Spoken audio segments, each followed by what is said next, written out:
அதிகாரம் 14. அக்காலத்திலே யெரொபெயாமின் குமாரனாகிய அபியா வியாதியில் விழுந்தான். அப்பொழுது யெரொபெயாம் தன் மனைவியை பார்த்து, நீ எழுந்து, நீ யெரொபெயாமின் மனைவி என்று ஒருவரும் அறியாதபடிக்கு வேஷம் மாறி சீலோவுக்கு போ.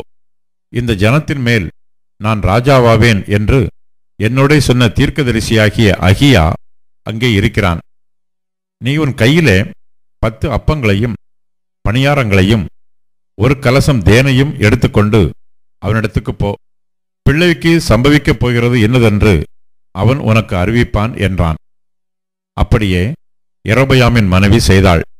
அவள் எழுந்து சீலோவுக்கு போய் அகியாவின் வீட்டிற்குள் பிரவேசித்தாள். அகியாவோ முதிர் வயதானதினால் அவன் கண்கள் மங்கலடைந்து பார்க்கக்கூடாதிருந்தான்.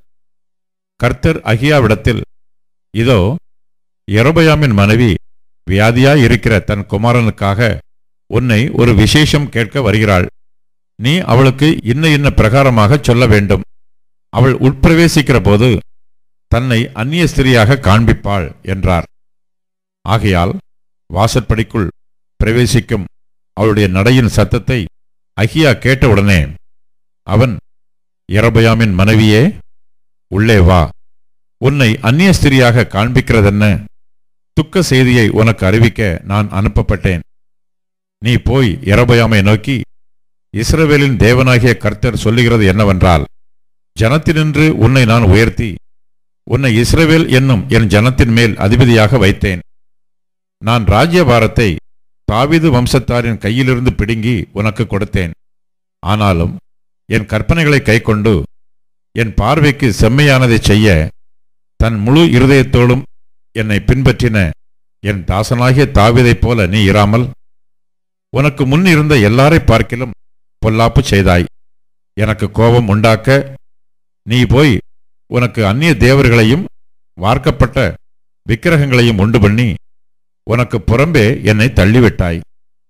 ஆகையால் இதோ நான் யெரொபெயாமுடைய வீட்டின் மேல் பொல்லாப்பை வரப்பண்ணி யெரொபெயாமுக்கு சுவர் மேல் நீர்விடும் ஒரு நாய் முதலாய் இராதபடிக்கு இஸ்ரவேலிலே அடைபட்டவனையும் விடுபட்டவனையும் சங்காரம் பண்ணி குப்பை கழித்து போடப்படுகிறது போல யெரொபெயாமின் பின்னடியாரை அவர்கள் கட்டோடே அற்றுப்போக மட்டும் கழித்து போடுவேன் என்றார்.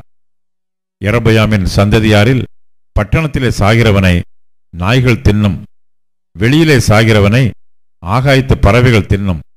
கர்த்தர் இதை உரைத்தார். ஆகையால் நீ எழுந்து உன் வீட்டுக்குப் போ.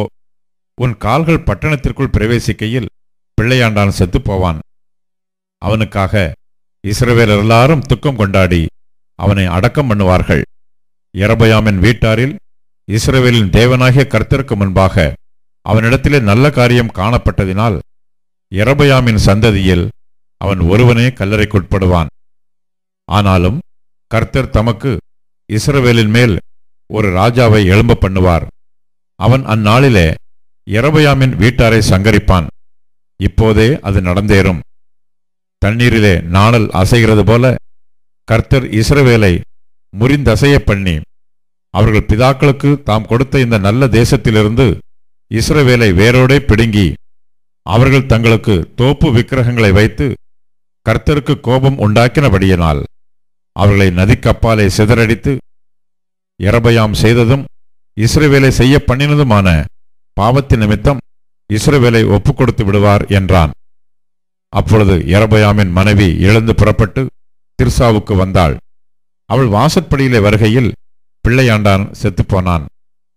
கர்த்தர் தீர்க்கதரிசியாகிய அகியா என்னும் தமது ஊழியக்காரனை கொண்டு சொன்ன வார்த்தையின்படியே அவர்கள் அவனை அடக்கம் பண்ணி இஸ்ரவேலர் எல்லாரும் அவனுக்காக துக்கம் கொண்டாடினார்கள். யெரொபெயாம் யுத்தம் பண்ணினதும் ஆண்டதுமான அவனுடைய மற்ற வர்த்தமானங்கள் இஸ்ரவேல் ராஜாக்களின் நாளாகம புஸ்தகத்தில் எழுதியிருக்கிறது. யெரொபெயாம் ராஜ்யபாரம் பண்ணின காலம் 22 வருஷம். அவன் தன் பிதாக்களோட நித்திரை அடைந்த பின் அவன் குமாரனாகிய நாதாப் அவன் ஸ்தானத்தில் ராஜாவானான். சாலமோனின் குமாரனாகிய ரெகொபெயாம் யூதாவிலே ராஜ்யபாரம் பண்ணினான். ரெகொபெயாம் ராஜாவாகிற போது 41 வயதாயிருந்து கர்த்தர் தம்முடைய நாமம் விளங்கும்படி இஸ்ரவேல் கோத்திரங்களிலெல்லாம் தெரிந்து கொண்ட நகரமாகிய எருசலேமிலே 17 வருஷம் ராஜ்யபாரம் பண்ணினான். அம்மோன் ஜாதியான அவனுடைய தாயின் பெயர் நாமாள். யூத ஜனங்கள் கர்த்தரின் பார்வைக்கு பொல்லாப்பானதை செய்து தாங்கள் செய்து வருகிற தங்களுடைய பாவங்களினால் தங்கள் பிதாக்கள் செய்த எல்லாவற்றை பார்க்கிலும் அவருக்கு அதிக எரிச்சலை மூட்டினார்கள். அவர்களும் உயர்ந்த சகல மேட்டின் மேலும் பச்சையான சகல மரத்தின் கீழும் மேடைகளையும் சிலைகளையும் தோப்பு விக்கிரகங்களையும் தங்களுக்கு உண்டாக்கினார்கள். தேசத்திலே இலச்சையான புணர்ச்சிக்காரரும் இருந்தார்கள். கர்த்தர் இஸ்ரவேல் புத்திரருக்கு முன்பாக துரத்திவிட்ட ஜாதிகளையுடைய அருவருப்புகளின்படியெல்லாம் செய்தார்கள். ரெகொபெயாம் ராஜ்யபாரம் பண்ணும் 5ஆம் வருஷத்திலே எகிப்தின் ராஜாவாகிய ஷீஷாக் எருசலேமுக்கு விரோதமாய் வந்து கர்த்தருடைய ஆலயத்தின் பொக்கிஷங்களையும் ராஜாவுடைய அரமனையின் பொக்கிஷங்களையும் சாலமோன் செய்வித்த பொன் பரிசைகள் ஆகிய சகலத்தையும் எடுத்துக்கொண்டு போய்விட்டான். அவைகளுக்கு பதிலாக ராஜாவாகிய ரெகொபெயாம் வெண்கல பரிசைகளை செய்வித்து அவைகளை ராஜாவின் வாசற்படியை காக்கிற சேவகருடைய தலைவரின் கையில் ஒப்பித்தான். ராஜா கர்த்தருடைய ஆலயத்துக்குள் பிரவேசிக்கும்போது அரமனை சேவகர் அவைகளை பிடித்துக்கொண்டு போய் திரும்ப தங்கள் அறையிலே வைப்பார்கள். ரெகொபெயாமின் மற்ற வர்த்தமானங்களும் அவன் செய்தவை யாவும் யூதாவுடைய ராஜாக்களின் நாளாகம புஸ்தகத்தில் அல்லவோ எழுதியிருக்கிறது. ரெகொபெயாமுக்கும் யெரொபெயாமுக்கும் அவர்கள் இருந்த நாட்களிலெல்லாம் யுத்தம் நடந்து கொண்டிருந்தது. ரெகொபெயாம் தன் பிதாக்களுடைய நித்திரையடைந்து தாவீதின் நகரத்தில் தன் பிதாக்களிடையில் அடக்கம் பண்ணப்பட்டான். அம்மோன் ஜாதியான அவன் தாய்க்கு நாமாள் என்று பெயர். அவன் குமாரனாகிய அபியாம் அவன் ஸ்தானத்தில் ராஜாவானான்.